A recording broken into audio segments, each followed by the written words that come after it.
Hello, bookish beauties! I have another tag for you today! I was tagged by Sarah Ella in the Epic Reads tag. There are 8 different questions in this book tag. The first one is, if you could invite one author and one of their fictional characters to tea, who would it be and what would you serve them? I would love to sit down with Frances Hodgson Burnett. I can't even say her name. Frances Hodgson Burnett.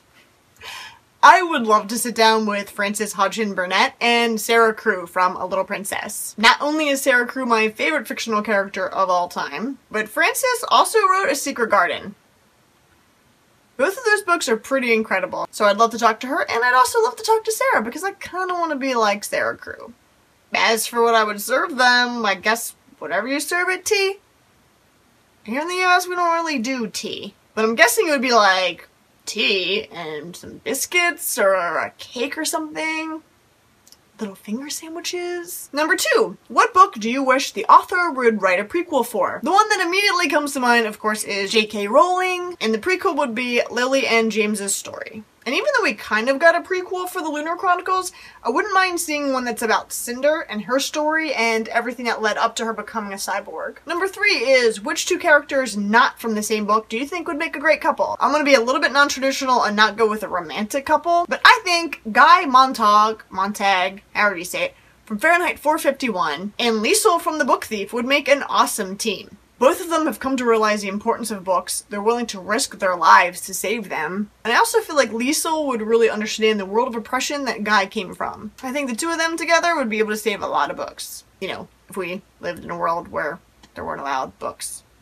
4. If you ran into your favorite author on the subway and you could only say one sentence to them, who is it and what would you say? I have a bit of a problem with the phrase favorite author. There are a lot of authors that I really love, and I really can't say that I have one that's my favorite. But I will say there is one author in particular who not only writes amazing books that I love, but also does a lot of good for the world in general. And that's John Green. And of course his brother Hank Green, who doesn't write books. If I came across them on the subway, I would first of all grab my camera, and second of all I would just say, John, thanks for being awesome beyond your books and your authorness, and thanks for decreasing world suck. Number 5, what book made you a reader and why?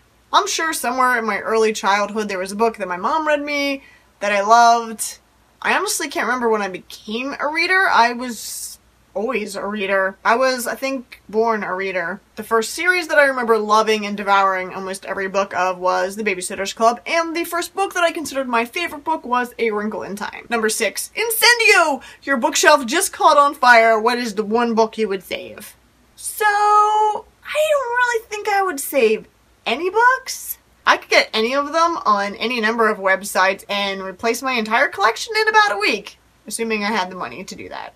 Really, the only thing that's not replaceable is the books I have that are signed. And of all of the signed books, if there was one I was gonna grab, it would probably be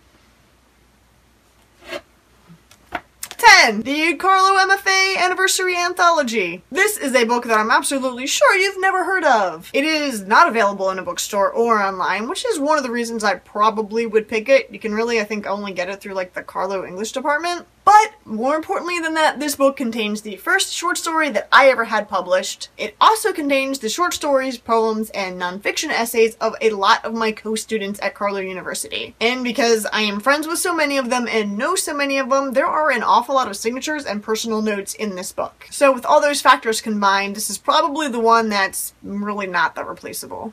Number 7. Which dystopian world would you want to live in if you had to choose one, and why? I think I'd have to go with the world from the first book of Divergent. Honestly, the idea of living in a faction with like-minded people who held the same values that I did doesn't sound like that bad of a thing. They had a pretty normal life. They had jobs, they were fed, they were well cared for, they weren't half starving like in the Hunger Games, they weren't made to kill each other. I don't think they were really restricted as far as possessions go. I mean, I know that Abnegation didn't really have many, but I don't think the other factions had that same rule. Not like in the Match series where they were allowed to have one possession. And then later that even got taken away. And I would totally be an Amity. As much as I like to think Dauntless would be fun, and I can be pretty daring, when it comes down to it, Amity is all about having fun and being nice to people. I'm pretty sure that would be the nicest faction to be in. And number 8, what is your most epic read of all time? I think I'm gonna have to go with Lacey's Story by Stephen King, and mainly because that book has sort of become an analogy for my life as a writer, I'm going to tag AussieBookworm, Read All the Books, and BookwormsBuddy. I hope you guys haven't done this tag already. I know it's kind of been around for a little bit. So, if you have, oh well. Now for the book shimmy. Wait a minute. No. Wait, so maybe the book is supposed to shimmy. Okay, thanks for watching. Don't forget to subscribe.